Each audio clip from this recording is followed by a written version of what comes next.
எங்கள் அப்பார்ட்மெண்ட்குள்ளே இப்படி ஒரு விஷயம் இருக்கா, அதுவே எனக்கு தெரியாது. ஸோ வந்து பார்த்திங்கன்னா கிட்டத்தட்ட 3 மாதம் ஆகுது. ஆனால் பார்த்திங்கன்னா சில விஷயங்கள்லாம் இருக்குதுன்னு சொல்லியிருக்காங்க. ஆனால் நான் போய் எக்ஸ்ப்ளோர்லாம் பண்ணது கிடையாது. ஸோ எதுக்கு போகிறோன்றது உங்களுக்கே தெரிஞ்சிருக்கும். கையில் இருக்க தட்டுமுட்டு சாமான்லாம் பார்த்தாலே, ஸ்கிப்பிங் கயிறு, க்ளவுஸு, அது வந்து எங்கள் வீட்டுக்காரி யூஸ் பண்ணுறதெல்லாம் என்னோடது கிடையாது.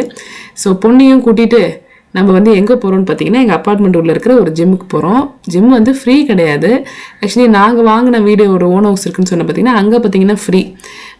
அதுக்கு வந்து மெயின்டெனன்ஸ் சார்ஜ்லேயே வந்து அமௌண்ட் வாங்கிடுவாங்க. இங்கேயும் மெயின்டெனன்ஸ் வாங்குறாங்க. பட் இது வந்து பார்த்தீங்கன்னா செப்பரேட்டாக சார்ஜ் பே பண்ணோம்.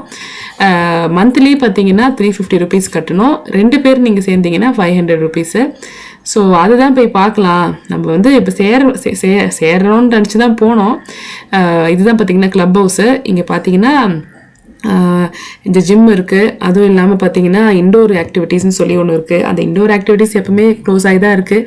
அது இல்லாமல் பார்த்தீங்கன்னா பேஸ்மெண்ட்டில் ஒரு ஸ்விம்மிங் பூல் ஒன்று இருக்குது.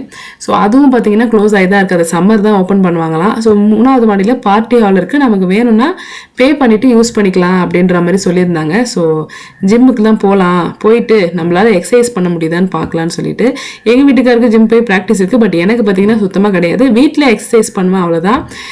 இந்த எக்யூப்மெண்ட்ஸ், ஜிம் எக்யூப்மெண்ட்ஸ் வச்சுன்னா நமக்கு வந்து தெரியாது. பட் ஆனால் சரி ட்ரை பண்ணி தான் பார்ப்போம் அப்படின்னு சொல்லிட்டு தான் ட்ரை பண்ண வந்தேன். ட்ரெட்மில்லில் வந்து நடந்திருக்கேன் ரொம்ப சின்ன வயசில்.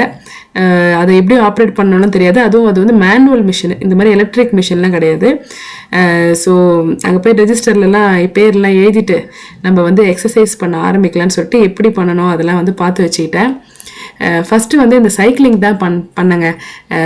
ஆக்சுவலி இது பண்ணும்போது நமக்கு வந்து அவ்வளோவா வந்து ரொம்ப ஃப்ரீயாக இருக்கே, என்ன ஒரு கஷ்டமும் தெரியலையே அப்படின்ற மாதிரி தான் இருந்தது.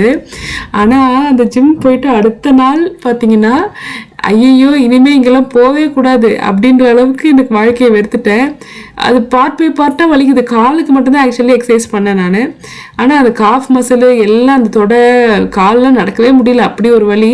ரொம்ப ஸ்லோவாக தான் பண்ணேன். இன்னும் கேட்டால் எக்ஸசைஸ் ரொம்ப விகரஸாலாம் ஒன்றும் பண்ணலை. நாங்கள் போன நேரம் ஒன்றும் ஆளே இல்லைன்னு வச்சுக்கோங்களேன். ஒரே ஒரு பையன் மட்டும் இருந்தான், அவ்வளோதான், வேறு ஆளே இல்லை. ஸோ அதனால் பார்த்தீங்கன்னா கொஞ்சம் ஒரு 4 எக்ஸசைஸ் தான் பண்ணியிருப்பேன். இதுதாங்க ரொம்ப டேஞ்சரஸ்ஸு. இதை பண்ணி தாங்க எனக்கு காஃப் மசிலெல்லாம் பயங்கர வலி. நான் ஒரு கவுண்டே இல்லாமல் ஒரு 10 நிமிஷம் பண்ணிட்டேன். அது வேற அந்த சுவிட்ச் ஆன் பண்ணால் ஆட்டோமேட்டிக்காக நம்ம காலை வந்து இப்படி எப்படி பண்ணுதா, நம்ம எஃபர்ட் போட்டு பண்ண தேவையில்லை. இதெல்லாம் வேற நான் இது அவ்வளோவா ஹெவியாலாம் நான் ஒன்றும் பண்ணலை. ஆனால் அதுதான் இந்த போன ஒரு நாளோட முடிச்சுட்டேன். நான் காசும் கட்டலை, ரிட்டர்ன் வந்தாச்சு. நமக்கு டைமிங்கும் செட் ஆகலை. அது மாதிரி நிறைய இஷ்யூஸ் இருந்ததுனால முக்கியமான விஷயம் நமக்கு உடம்பு வலி வந்துருச்சு. இதெல்லாம் நமக்கு செட் ஆகாது. நம்ம டெய்லி வாக்கிங்காக போய் உடம்பு குறைச்சிக்கலான்னு சொல்லிட்டு நிறுத்திட்டோம். ஃபுட்டு கம்மி பண்ணணும், அதுதான் மெயின். ஓகேங்க, அடுத்த வீடியோவில் சந்திப்போம். பாய்.